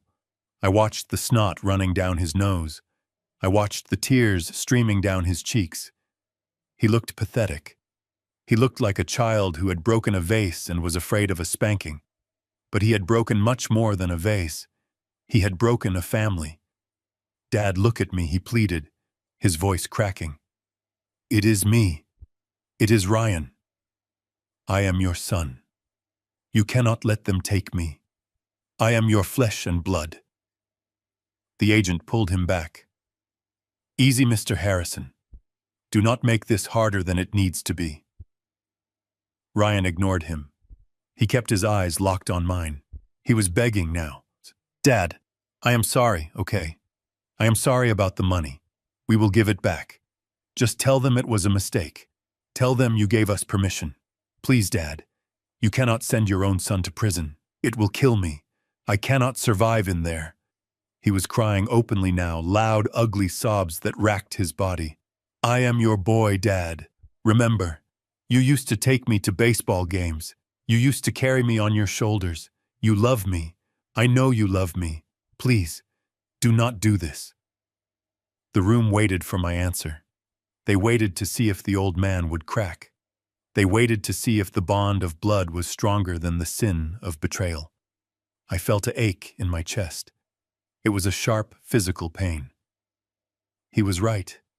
I did remember the baseball games. I did remember carrying him on my shoulders. I remembered the day he was born and how I promised to protect him from the world. But I also remembered the windowless room. I remembered the fake medical report.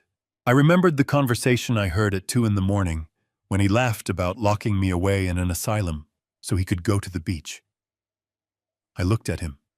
I looked deep into his eyes, and I realized that the boy I remembered was gone. He had been consumed by the monster standing in front of me. I took a step closer. I wanted him to hear me clearly. I wanted my words to be the last thing he remembered before the cell door slammed shut. My face was stone. My voice was ice. I looked him up and down, and then I spoke. You are confused, Ryan. Ryan blinked, hope flickering in his eyes. What? What do you mean? I am not your father, I said softly. He stared at me. Dad, what are you saying? My son died 3 months ago, I said. My son died the same day his mother did. The boy I raised would never have stolen his father's home. The boy I raised would never have treated his grieving father like a dog. The boy I raised had a heart. I paused. I let the words sink in. You, I said, pointing at his chest. You are just a thief who happens to have the same last name as me. You are a stranger, and I do not know you. Ryan's face crumbled. The hope vanished, replaced by absolute despair. He realized that the bridge was burned. He realized that there was no mercy coming. Dad. No, he whispered. Do not call me that, I snapped. My voice was sudden and sharp like a whip. You lost the right to use that word when you signed the papers to have me committed. You wanted me out of your life, Ryan. You wanted me gone. Well, congratulations. You got your wish. I turned to the federal agent. Officer, get him out of my sight. The agent nodded. He tightened his grip on Ryan's arm. Let's go, Harrison. Move it. They began to drag him toward the door. Ryan's legs gave out, and they had to hold him up.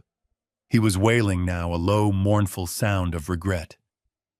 Megan was being led out behind him. She was not crying anymore. She was cursing. She was spitting venom at everyone who looked at her. You are all jealous, she screamed. You are all losers. The diners watched in silence as the parade of shame made its way to the exit. The flashing blue lights of the police cruisers were visible through the front windows. They bathed the restaurant in a harsh, rhythmic glow. I watched them go. I watched the door close behind them, shutting out the noise of the sirens and the screams. The silence returned to the restaurant. But it was different now. It was not the silence of tension. It was the silence of a storm that had finally passed. I stood there in the center of the room alone. My heart was breaking, but my head was high. I had done the hardest thing a father can ever do. I had cut off my own limb to save my life. The restaurant manager walked over to me. He looked shaken. "Mr. Harrison," he said gently, Can I get you a chair? Maybe a glass of brandy?" I looked at him. I felt tired, a deep exhaustion that went down to my bones. But I also felt lighter. The fear was gone. The anxiety was gone. "No, thank you," I said. "I think I just want to go home." "But you have no home, sir," the manager said. "I heard what you said. They sold your house." I smiled. It was a sad smile, but it was genuine. "I have a daughter in Seattle," I said, "and I have a plane ticket. I am going to be just fine." I turned and walked toward the door. I walked past the table where I had been sitting alone just an hour ago. I saw the glass of water still sitting there. I left it. I walked out into the cool Chicago night. The rain had stopped. The air smelled clean. I watched the police cars drive away, carrying the wreckage of my past. I took a deep breath, filling my lungs with the cold air. I was 70 years old. I was homeless. I was alone. But I was free. And for the first time in a long time, I looked forward to tomorrow. 6 months is a long time to wait for the final scene of a tragedy. The seasons had changed outside the windows of the federal courthouse. The biting winter wind of Chicago had softened into a tentative spring, but inside courtroom 304, the air remained cold and sterile. I sat in the back row on a hard wooden bench. I was not alone. Mrs. Nolan sat beside me, her briefcase resting on her knees like a shield. She had been my rock through the endless depositions and the hearings and the desperate attempts by Ryan's defense team to paint me as a vindictive father. But today, the maneuvering was over. Today was Judgment Day.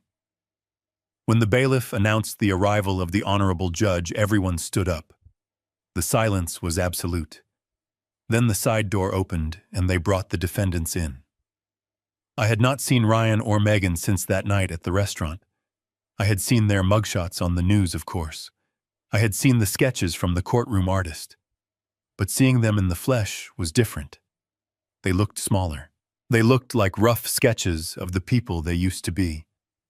Megan's hair, which she used to spend hundreds of dollars maintaining, was pulled back in a messy ponytail. Her roots were showing. Ryan looked gaunt. The designer suits were gone, replaced by the shapeless orange jumpsuits of the Federal Detention Center. He walked with a shuffle, his ankles shackled together. The sound of the chains dragging across the floor was a metallic scraping noise that I will never forget. He did not look at the gallery. He kept his eyes fixed on the floor. He knew I was there. I could feel him shrinking away from my presence. He was ashamed. Not of what he did, but of where he had ended up. The sentencing hearing lasted 2 hours, but it felt like 2 minutes. The judge was a stern woman who had clearly seen enough greed in her career to last a lifetime. She read through the evidence with a monotone voice that made the crimes sound even more horrific. Wire fraud, identity theft, conspiracy, the falsification of medical records. She paused when she got to the part about the nursing home. She took off her glasses and looked directly at Ryan. "Mr. Harrison," she said, "in my 20 years on the bench, I have seen people steal for drug addictions. I have seen them steal out of desperation. But you stole for vanity. And to achieve that vanity, you were willing to discard your own father like garbage. It is a level of moral bankruptcy that this court finds staggering." Ryan flinched. Megan began to sob quietly into her hands.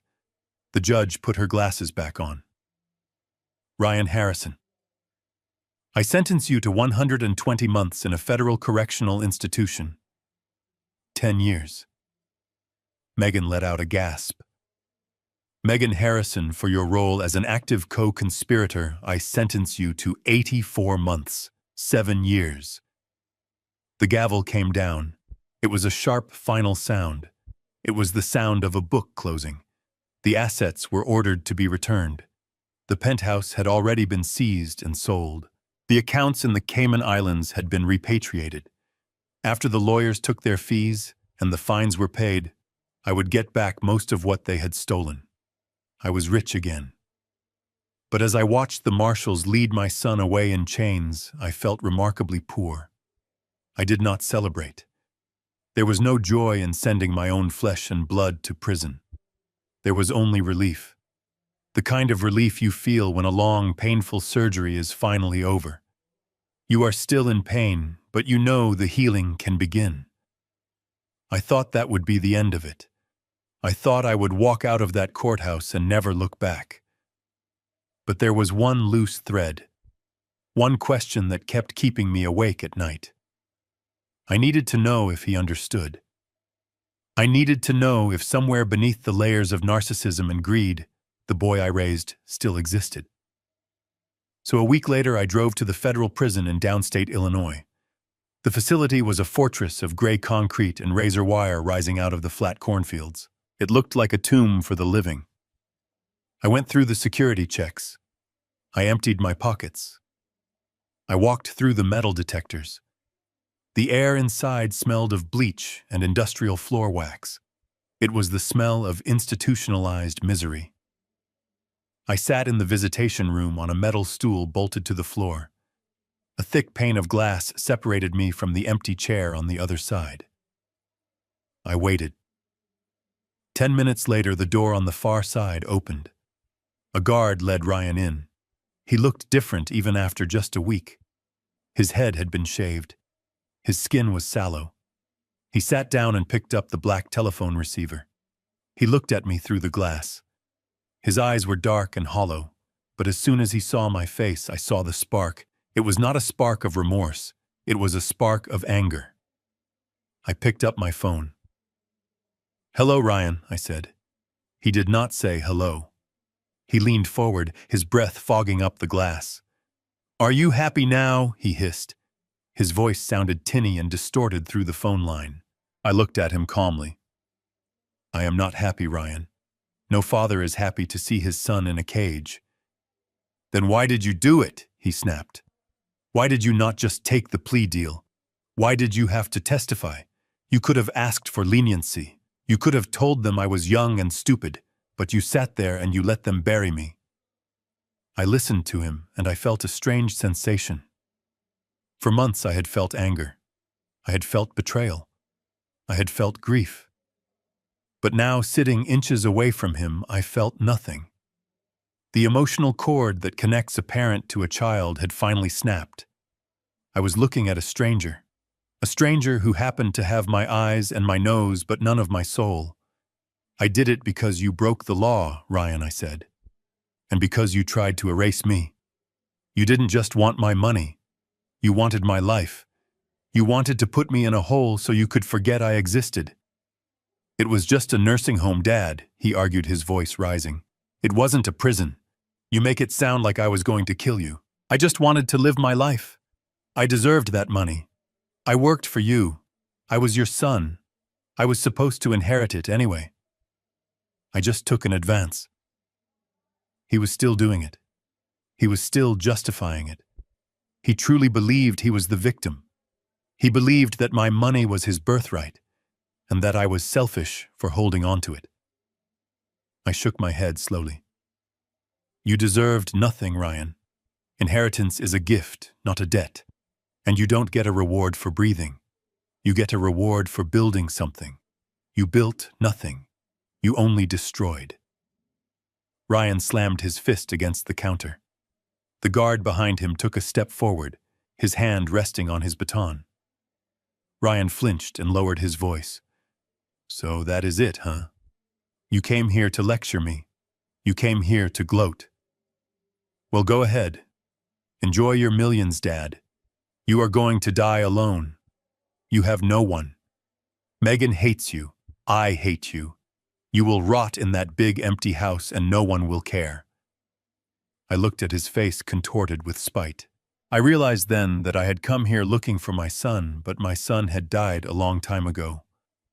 The man sitting in front of me was just a vessel of resentment. I did not come to gloat, I said softly. I came to give you something. I reached into my shirt pocket. I pulled out a small photograph. It was old and the edges were curled. It was a picture taken 35 years ago at a lake house in Wisconsin. In the photo, I was a young man with a thick beard holding a fishing rod. Next to me was Sarah laughing with the wind in her hair. And sitting between us on the dock was a 5-year-old boy. He was holding a small fish, beaming with pride. He looked safe. He looked loved.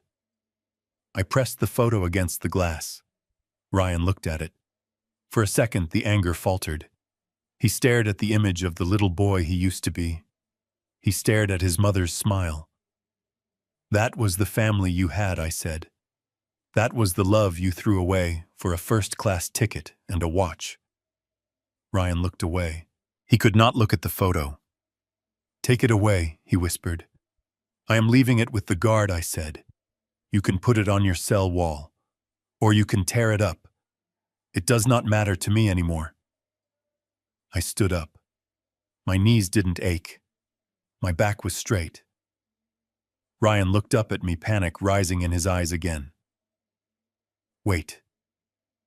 Where are you going? I am going to Seattle, Ryan. I am going to live with your sister. I am going to watch my granddaughter grow up. I am going to start a foundation in your mother's name. I am going to live.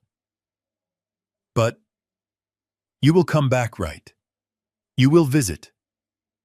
I looked at him one last time. I memorized his face. Not to cherish it, but to let it go. No, Ryan, I said. I won't come back. But 10 years is a long time, he stammered. I know, I said. Use it well. I hung up the phone. Dad, wait. Ryan shouted, his voice muffled by the glass. Dad, do not walk away. Dad. I turned my back on him. I walked toward the heavy steel door. I heard him banging on the glass behind me. I heard him calling me. But I did not stop. I did not turn around. I signaled to the guard to open the door. The buzzer sounded a loud, harsh buzz that signaled the end of the visit. I stepped out into the hallway. The door clanged shut behind me, cutting off the sound of his voice. The silence that followed was beautiful. I walked down the long corridor past the other visitors, past the guards, past the checkpoints. I walked out into the sunshine. I walked to my rental car and sat in the driver's seat. I took a deep breath. I checked my mirror. I put the car in gear. I drove away from the prison. I drove toward the highway. I drove toward the airport. I drove toward my life. I was Paul Harrison. I was 70 years old, and for the first time in a long time, the road ahead was clear. It has been 1 year since I walked out of that prison visitor room and left my son behind. The seasons have turned a full circle. The harsh winter of Chicago is just a memory, now replaced by the gentle, persistent rain of the Pacific Northwest. I did exactly what I promised I would do. I moved to Seattle. I bought a small house not far from where Jenna and her husband live. It is not a penthouse. It does not have marble floors or gold-plated faucets. It is a craftsman cottage with a creaky front porch and a garden that needed a lot of work. And I love every inch of it because it is mine. My name is on the deed. My name is on the utility bills. And when I lock the door at night, I am the one holding the key. Jenna comes over every Sunday. We cook dinner together. We talk about everything and nothing. Sometimes I watch her playing with her daughter. My granddaughter Maya and I feel a lump in my throat. I see the same spark in Maya's eyes that I used to see in Ryan's. But this time I am watching more closely. I am making sure that alongside the love we are teaching her the value of work, the value of $1, and most importantly, the value of respect. The recovery of my assets took some time, but Mrs. Nolan was relentless. She clawed back almost everything Ryan and Megan had stolen. The apartment was sold. The cars were auctioned off. The offshore accounts were drained. When the final check was deposited into my account, I looked at the number. It was millions of dollars. Enough to live in luxury for the rest of my life. Enough to buy a yacht or a mansion. But I did not want a yacht. I did not want a mansion. I had learned the hard way that money without purpose is just a target for predators. So I kept enough to be comfortable. I set aside a secure trust for Maya's education, one that she cannot touch until she is 30 and has a career of her own. And then I took the rest, and I went to see a lawyer. Not to write a will, but to start a war. I established the Sarah Harrison Foundation. We opened our doors 3 months ago. Our mission is simple. We provide high-powered legal defense and financial forensic services to the elderly who are being abused by their families. We help the grandmothers who were tricked into signing over their deeds. We help the grandfathers whose pensions are being siphoned off by drug-addicted children. We help the people who are too ashamed to admit that their own flesh and blood has betrayed them. I go into the office 3 days a week. I sit with these people. I hold their hands. I tell them my story. I see the shame in their eyes, the same shame I felt in that restaurant. And I tell them that it is not their fault. I tell them that love is not a weakness, even if it was weaponized against them. Last week, we helped a retired teacher get her home back from a nephew who had forged her signature. When the judge slammed the gavel down and ruled in her favor, she hugged me in the hallway. She was crying. She said, "Mr. Harrison, you saved my life." I told her, "No, madam. You saved yourself. I just gave you the sword. That is my legacy now. Not bridges, not skyscrapers, but dignity. I am rebuilding the dignity of people who thought their lives were over." But there was one final conversation I needed to have. One final piece of business to close the book on the tragedy of the Harrison family. Last Tuesday, I flew back to Boston. It was a crisp autumn day. The leaves on the trees were burning red and orange just the way Sarah loved them. I rented a car and drove out to the quiet cemetery where we had buried her. It felt like a lifetime ago that I stood there with Ryan by my side, listening to his empty promises. I walked to her grave. The stone was cold and gray. I cleaned off a few fallen leaves. I placed a bouquet of fresh hydrangeas in the vase. I stood there for a long time, just listening to the wind in the trees. I thought about the life we built. I thought about the sacrifices we made. I thought about the long shifts I worked so Ryan could go to private school. I thought about the vacations we skipped so we could fund his trust. I knelt down in the grass. I touched the letters of her name engraved in the granite. "Hello, Sarah," I whispered. "I am back." I took a deep breath. The air smelled of damp earth and pine needles. "I have some news," I said. "Our boy is gone. He is alive, but he is gone. He is in a place where he cannot hurt anyone anymore. And I need you to know that I am okay. I am not lonely. I am not lost." I paused, collecting my thoughts. This was the hardest part. The confession. We made a mistake, Sarah. You and I. We loved him too much. We shielded him from every storm. We gave him everything he wanted before he even knew how to ask for it. We thought we were being good parents. We thought we were giving him a better life than we had. I looked at the date of her death on the stone. We taught him to be kind, Sarah. We taught him manners. We taught him how to tie a tie and how to shake a hand. But we forgot the most important thing. We forgot to teach him gratitude. We forgot to teach him that the things we gave him were gifts, not rights. We raised a prince and we were surprised when he became a tyrant. I felt a tear roll down my cheek. It was not a tear of sadness. It was a tear of truth. But I fixed it. Sarah, I said, my voice growing stronger. It broke my heart to do it. but I fixed it. He is learning now. He is learning that actions have consequences. He is learning that the world does not owe him a living. It is a hard lesson, and he hates me for it. But it was the only way to save his soul, even if I had to sacrifice his love to do it. I stood up, I wiped my face. I felt a profound sense of peace settle over me. The guilt I had been carrying, the question of where I went wrong, was gone. I had done my best, and when my best failed, I had done what was necessary.